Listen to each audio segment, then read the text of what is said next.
The dust choked the air, a thick ochre shroud clinging to the parched land, mirroring the suffocating despair that clung to Alara. She sat rigidly in the jolting carriage, the rough fabric of her wedding dress chafing against skin that felt numb, alien. Beside her, a man she barely knew, Silas, his hand resting casually on the hilt of a holstered pistol, a silent promise of violence that needed no spoken words. His eyes, cold and unwavering, fixed on the horizon, but she felt their glacial weight on her, a constant reminder of the forced journey, the unholy union awaiting them. The world outside was a blur of sun-bleached rock and skeletal mesquite, a landscape as barren as the hope within her. Each creak of the wagon wheels was a lament, a mechanical echo of her own silent screams, trapped within the confines of her chest. This was not a procession, it was an abduction, cloaked in the guise of custom, blessed by a desperation born of circumstance. The ornate gold ring on her finger felt less like a promise of matrimony,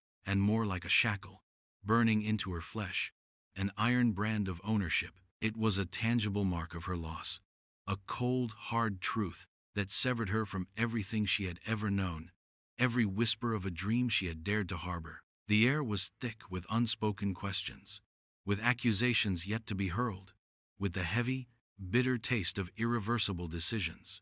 Her breath hitched, catching in her throat, a desperate attempt to stifle a sob that threatened to erupt, to splinter the fragile facade of composure she desperately clung to. The vast, indifferent sky stretched above them, an empty canvas reflecting none of the turmoil below, offering no solace, no escape. It was a journey into an abyss, and she, the unwilling sacrifice, was being dragged towards its hungry maw, a solitary figure swallowed by the immense, unforgiving expanse of the American West. The unspoken threat, a phantom limb of fear, throbbed beside her, a constant, chilling companion on this road to an unholy union. The very dust beneath the wheels seemed to whisper tales of broken spirits, of women traded and lost, of lives extinguished before they could truly begin, and Alara felt the weight of those unspoken histories pressing down upon her, a legacy of quiet suffering she was now destined to inherit. The journey felt eternal, each moment a crushing weight, each passing landmark a tombstone marking the death of her future. The sun beat down, an unforgiving eye in the sky, witnessing her slow immolation. Before we get into this tale, let us know in the comments, where are you watching from? And subscribe if you want more content like this one.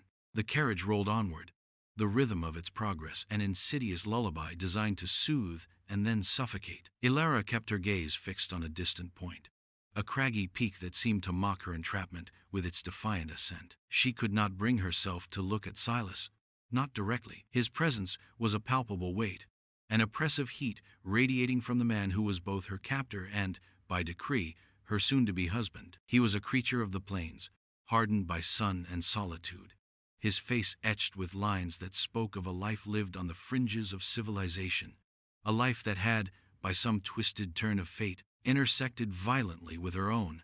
He was a man of few words, his commands delivered with a quiet authority that brooked no argument, a trait that chilled her more than any shout or threat. His silence was a testament to his resolve, a dark mirror reflecting her own trapped stillness. She remembered the day he first arrived at her family's homestead, a gaunt shadow against the setting sun, carrying a proposition that was less a plea and more a demand. Her father, a man broken by debt and desperation, had seen not a choice, but a lifeline in Silas's offer, a brutal bargain for a future that offered only the semblance of security. The memory was a shard of glass in her mind, sharp and unforgiving, cutting at the edges of her already frayed composure. She had pleaded, argued, even wept, but her tears had been wasted on ears deafened by the clamor of necessity. Her family, once a bastion of love and simple comfort, had become her unwitting jailers, their desperate pleas for her understanding echoing like hollow apologies in the vast emptiness of her heart. The societal strictures, the unspoken rules of survival in this harsh land, had bound her as surely as any rope. Women were commodities, especially when resources dwindled, and she, with her quiet beauty and gentle spirit, had become the ultimate collateral. The injustice of it all festered within her, a venomous seed threatening to bloom into full-blown hatred. She envisioned her old life, a flickering candle in the encroaching darkness, a quiet existence filled with the scent of wild herbs and the promise of a different future. Now, that future had been snatched away, replaced by this stark, unrelenting reality, a canvas painted with the grim hues of despair and servitude. The journey, a perpetual motion of pain, continued. The dust, relentless and unyielding, covered everything, coating her dress, her hair, even the fragile hope she tried to cling to, like a burial shroud. The sun climbed higher, relentless in its intensity, mirroring the unyielding grip of the situation.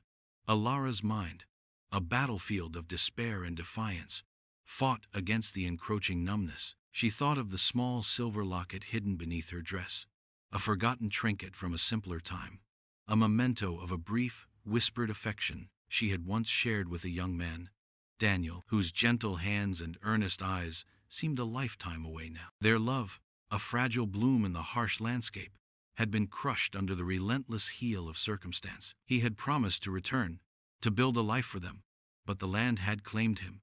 Or perhaps fear had. The memory brought a fresh wave of bitterness, a raw wound reopened.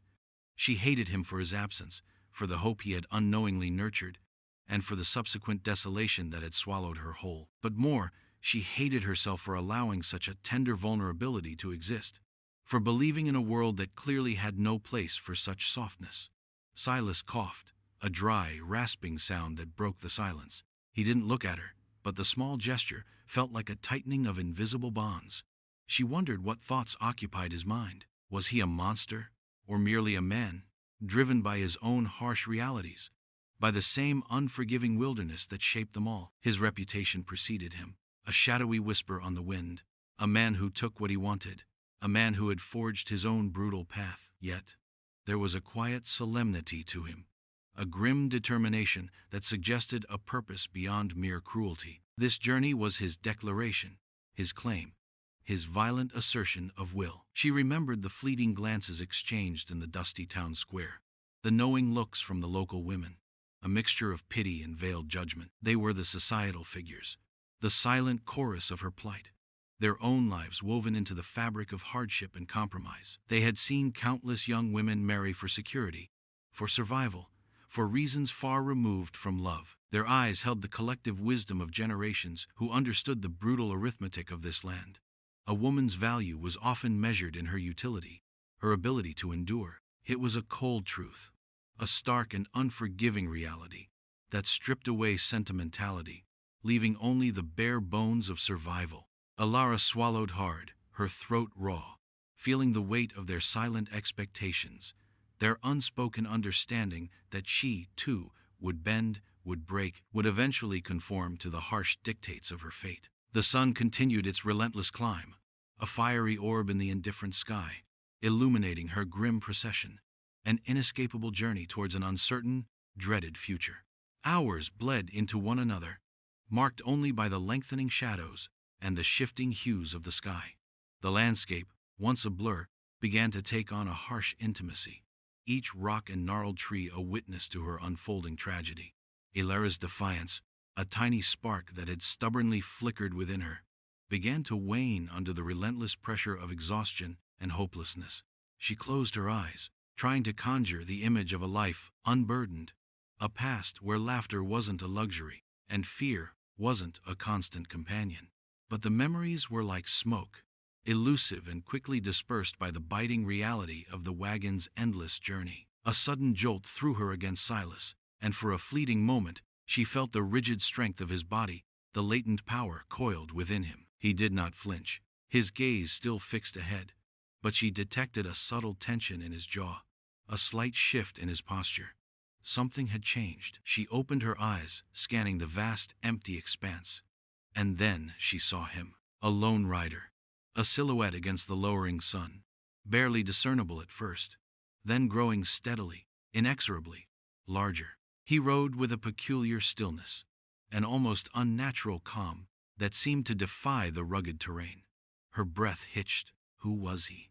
Another drifter, a bounty hunter, or something else entirely? A flicker of irrational hope ignited within her. a dangerous ember in the ashes of her despair. It was quickly doused by a surge of fear. Strangers in this land were rarely harbingers of good fortune, often bringing only more hardship, more violence. Silas's hand moved, not to his pistol, but to adjust the reins, a controlled gesture that betrayed nothing but competence. Yet Ilara sensed the subtle shift in the air, a sharpening of the unspoken tension, a tightening of the strings of fate.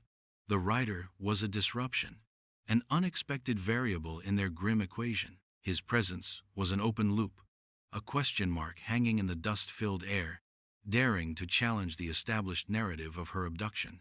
He rode closer, a figure of silent inquiry, his very existence on the same stretch of road, a challenge to Silas's dominion.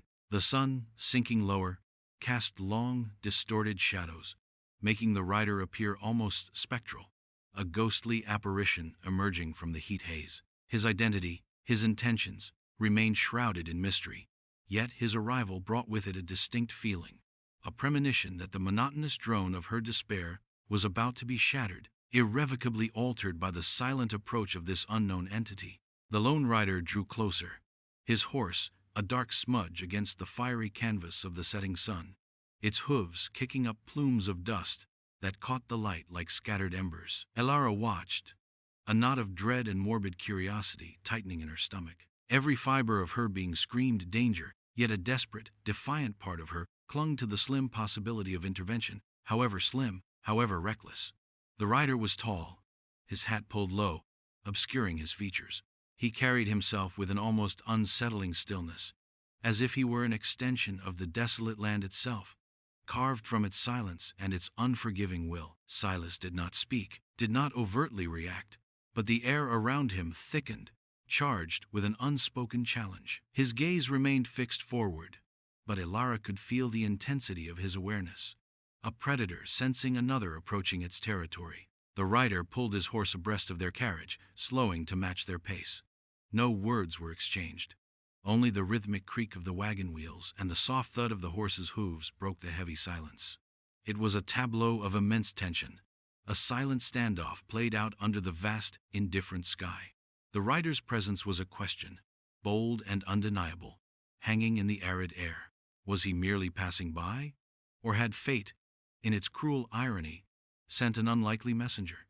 Alara's mind raced, recalling tales whispered around campfires, stories of lone men who rode the fringes, dispensing their own harsh brand of justice or chaos. She thought of the desperate plight of her family, the debt that had driven her father to this unspeakable bargain. A bitter truth. Her family, trapped by their circumstances, had sacrificed her for their own survival, a decision that felt less like love and more like a cruel calculation.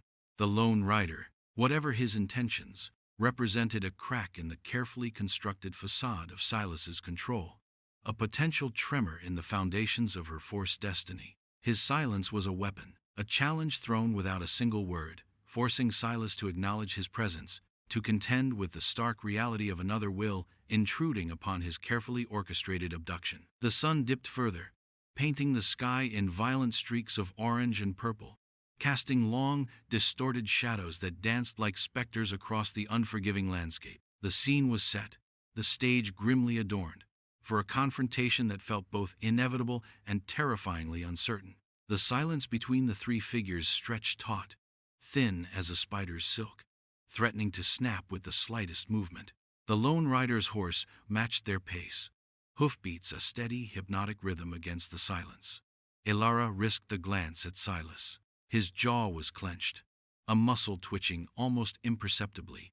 He remained silent, a testament to his iron will, but the air around him vibrated with coiled tension. Then the rider spoke, his voice a low rumble, surprisingly calm, yet carrying an undeniable edge that cut through the desolate air.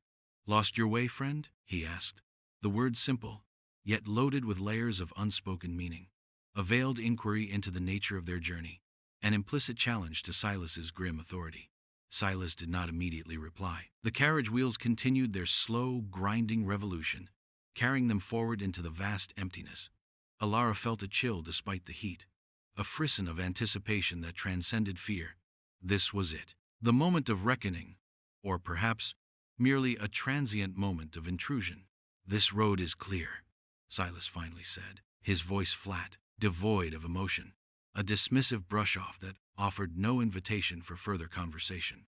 It was a statement of fact, but also a declaration of ownership, a subtle warning.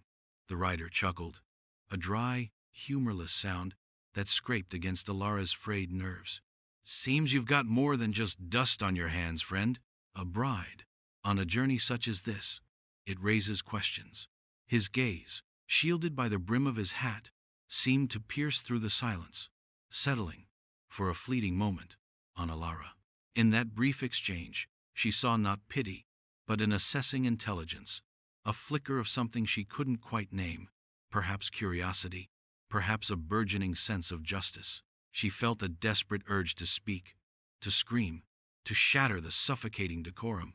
But her tongue felt heavy, glued to the roof of her mouth by fear and a lifetime of being told to remain silent. The societal biases, the ingrained expectation of a woman's quiet compliance, held her captive as surely as Silas's will. The rider's words were a lifeline, thin as it was, a recognition of her unwilling participation, a direct challenge to the unspoken narrative of her supposed consent. Silas's grip on the reins tightened, his knuckles white. The confrontation was no longer subtle. It had become an open, undeniable act of defiance, a daring intrusion into the desolate landscape of their private journey. The sun, a blood-orange orb, dipped below the horizon, casting long, distorted shadows that stretched and warped like specters across the unforgiving land, cloaking the scene in an ominous twilight. The air grew cooler, but the tension burned hotter, an inferno barely contained beneath the surface of the quiet encounter. The rider's words hung in the air, a gauntlet thrown, a direct accusation veiled as observation. Silas's hand, no longer merely resting, moved subtly towards the butt of his pistol. The gesture was slow, deliberate, a warning without a sound. Alara's breath caught in her throat. She could feel the tremors of fear beginning to ripple through her, but beneath it, a strange sense of exhilaration, a faint hope that this desolate journey might not end in silent submission. The lone rider remained unmoving, his posture relaxed, almost deceptively so, but his eyes, now visible in the fading light, held a steely glint, an unwavering resolve that mirrored Silas's own. He was not intimidated. "A woman deserves to ride freely, not to be dragged against her will," the rider said, his voice still calm, but now with a deeper resonance, an undeniable conviction. He spoke as if it were a universal truth, a law of the wilderness more binding than any written decree. Alara felt a surge of emotion, a mixture of gratitude and shame. He saw her, truly saw her, not as a possession, not as a commodity, but as a person, albeit one trapped. Her eyes, wide and pleading, met his for a fraction of a second, a silent appeal that spoke volumes. In that fleeting connection, a bond was forged, an unspoken alliance against the grim silence that had defined her journey. Silas snarled, a low, guttural sound that seemed to tear from his very core. "This is my business. Ride on, stranger, or you'll regret the dust you stirred." His words were blunt, terse, a direct threat. The pretense of civility was gone, replaced by raw, untamed fury. The stakes had been raised, undeniably, irrevocably. The rider simply shook his head, a slow, deliberate movement. Some business ain't meant to be done in the light of day, nor under the watchful eye of God. His hand, with an almost imperceptible swiftness, went to his own holstered pistol. The movement was fluid, practiced, a testament to countless moments where life had hinged on such quick decisions. The air crackled with a dangerous energy, the silence now a deafening roar in Alara's ears. The horses, sensing the shift, stirred restlessly. The wind began to pick up, a mournful sigh across the barren plains, carrying with it the scent of impending storm, or perhaps bloodshed. The setting sun, a final, dramatic flourish, cast long, distorted shadows across the scene, turning the men into mythic figures, locked in a timeless struggle over a single, fragile life. The dramatic irony was palpable. She was the prize, yet she was powerless, a mere object around which two wills clashed. The standoff solidified, a grim tableau under the rapidly fading light. Silas, his face now a mask of cold fury, finally pulled his pistol, the metallic click echoing unnaturally loud in the vast silence. His movements were precise, practiced, a testament to a life defined by such swift, brutal decisions. "Get back in the wagon, girl," he barked at Alara, his voice a low growl, meant to convey an unshakable command, to reassert his control in this volatile moment. Alara flinched, but she didn't move. Her gaze was fixed on the lone rider, a silent plea, a desperate hope that shimmered against the dark canvas of her fear. The rider's eyes, even in the dim light, held a fierce, unwavering intensity. He was slow to draw, a deliberate, almost ritualistic motion, as if he were measuring the weight of the moment, the consequence of his actions. His gun, when it finally cleared leather, was an extension of his arm, steady and unyielding. "You got no claim here," the rider stated, his voice devoid of emotion, yet carrying the weight of a final judgment. It was a confrontation not just of men, but of ideals, one of brutal acquisition, the other of inherent liberty, however fleetingly offered. The tension was a suffocating shroud, pulling at Alara's breath, constricting her chest. Her heart hammered against her ribs, a frantic drumbeat signaling the imminent explosion. This was the pivotal, emotional climax, the point of no return. A sudden gust of wind whipped across the plains, tearing at their clothes, stinging their eyes with dust, a wild, elemental force mirroring the storm brewing between the men. Silas fired first. A blinding flash, a deafening crack that shattered the stillness of the twilight. The shot went wide, kicking up dirt near the rider's horse, a testament to his desperation, his loss of the cool control he usually possessed. The rider returned fire instantly, a cleaner, more deliberate shot. Silas grunted, a sharp, ragged sound, and staggered back, dropping his weapon. He clutched his shoulder, a dark stain blossoming on his rough canvas shirt. He hadn't fallen, not completely, but his posture was broken, the fight draining from him as quickly as the blood. The air was thick with the scent of gunpowder, a metallic tang that mingled with the dust and the dry, wild aroma of the plains. The silence that followed the gunshots was profound, heavy with the weight of consequence. The sun had finally dipped below the horizon, plunging the world into a deep, bruised twilight, leaving only the memory of light and the stark reality of the violence that had just unfolded. The lone rider, his pistol still smoking faintly, dismounted slowly, his gaze never leaving Silas. The older man, wounded and reeling, stumbled back against the carriage, his breath coming in ragged gasps. The grim determination that had defined him just moments before had evaporated, replaced by the stark, raw vulnerability of a defeated man. "It's over," the rider said, his voice flat, devoid of triumph, merely a statement of fact. He moved with a quiet efficiency, securing Silas's dropped weapon, ensuring the threat was truly neutralized. Alara watched, a myriad of conflicting emotions swirling within her: relief, cold fear, a profound sense of shock at the sudden, decisive violence. This was the wild, untamed justice of the frontier, stark and immediate.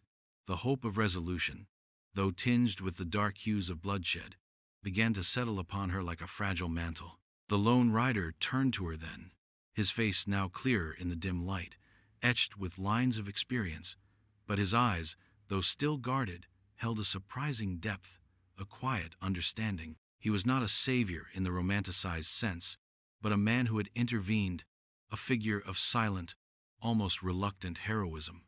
"You're free to go," he stated, his voice a low resonance, leaving the choice to her, though the implied path was clear.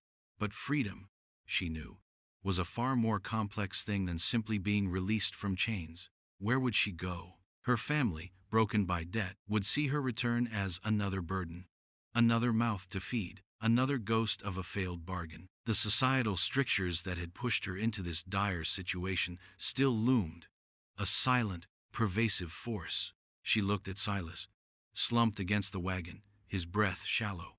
Was this irony?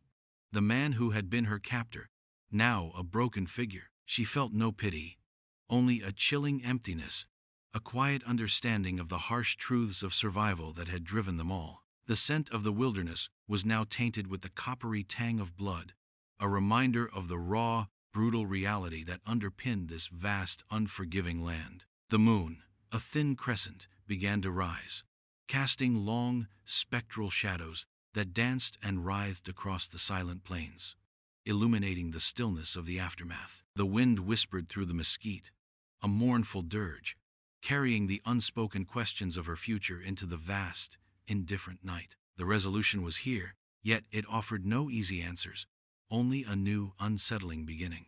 The night deepened, a vast, indifferent canvas painted with stars that seemed impossibly bright. Countless eyes watching the small, human drama unfolding below. The lone rider, whose name she still didn't know, offered her his canteen. The water was cool, cleansing, a small balm to her parched throat and soul. She drank deeply, the simple act a surprising luxury after hours of dust and terror. He didn't press her for words, his silence a comforting presence rather than an oppressive one. She looked at Silas, still slumped, a dark silhouette against the deepening gloom. He was breathing raggedly, a living testament to the brutal choices that had been made, the paths that had converged in violence. She wondered about his own story, the twisted road that had led him to this point, to believe that a woman could be claimed like chattel. There was no hatred left in her, only a weary resignation, a profound understanding of the cyclical nature of desperation and flawed humanity. The writer began to tend to Silas's wound, a pragmatic, unsentimental gesture that spoke of a man accustomed to the harsh realities of life and death in this wild expanse. He was not a judge, merely an arbiter, a balance in a world constantly teetering on the edge of chaos. Ilara watched him, this enigmatic figure who had appeared from the dust and delivered her from one grim fate, only to leave her standing at the precipice of another, equally uncertain one. She felt a profound sense of isolation, a sudden realization that the world had truly shifted beneath her feet. Her old life, her family, her dreams all were irrevocably severed, lost to the relentless march of circumstance. The journey, though halted, had left her stranded, untethered, a solitary figure in a vast and indifferent landscape. This was the true cost of her freedom, the heavy, echoing emptiness that came with shedding the chains of one captivity only to face the overwhelming burden of self-determination. The moon climbed higher, bathing the plains in a ghostly silver light, illuminating the stark landscape and the solitary figures within it. The wind, a constant companion, whispered secrets through the dry grasses, ancient tales of survival and sacrifice, of endings that were merely new beginnings, painted in the dramatic, unyielding hues of the American West. The stars, countless pinpricks of light, offered no guidance, no clear path, only an immense, humbling vastness that mirrored the emptiness and burgeoning hope within her. The dawn broke, painting the eastern sky with soft, muted hues, a stark contrast to the violence of the previous night. The air was cool, fresh, carrying the scent of damp earth and wild sage. Ilara felt it, a faint stirring within her, a fragile seed of hope. The lone rider, now visible in the growing light, stood near his horse, his face etched with the weariness of a long night. He looked at her, and for the first time, she saw a hint of something beyond guardedness in his eyes, perhaps a quiet empathy, a recognition of her ordeal. Silas lay nearby, conscious but weakened, his wound bandaged, a grim testament to the sudden, brutal shift in power. He looked at Ilara, and she saw a flicker of something in his eyes too, not remorse, perhaps, but a raw, unvarnished acceptance of his fate. The societal pressures, the forces that had shaped them both, now lay exposed, raw and unforgiving. He was a product of a world that took what it needed, and she, a victim of a world that gave too little. The lone rider spoke, his voice quiet in the vast expanse. What will you do now? It was the question she had been dreading. The immense weight of an uncertain future laid bare. Her freedom, hard won, was also a terrifying void. She had nowhere to go, no clear path. The world she knew had evaporated, leaving her adrift. The irony was not lost on her. She had been released, but not truly saved. The resolution was not a simple clean break, but a complex tapestry woven with threads of loss, uncertainty, and the faint, almost imperceptible gleam of a nascent hope. She looked out at the vast, empty plains, the same landscape that had swallowed her whole, that had dictated her fate, and for the first time, it didn't feel entirely hostile. It felt, perhaps, like a blank canvas, scarred by the past, but open to the possibility of a different stroke. She would have to forge her own path, wrestle with her own flaws, navigate the moral ambiguities of a world that offered no easy answers. The journey had ended, but her true odyssey was just beginning. The sun rose higher, casting long shadows before them, shadows of uncertainty, but also shadows of possibility. The future was unwritten, a silent testament to the resilience of the human spirit, even when scarred by the harsh realities of a dramatic and unforgiving world. She knew, with a quiet certainty, that whatever lay ahead, it would be a path she chose, however fraught, however uncertain, a choice forged in the crucible of her past, illuminated by the faint, fragile hope of a new dawn.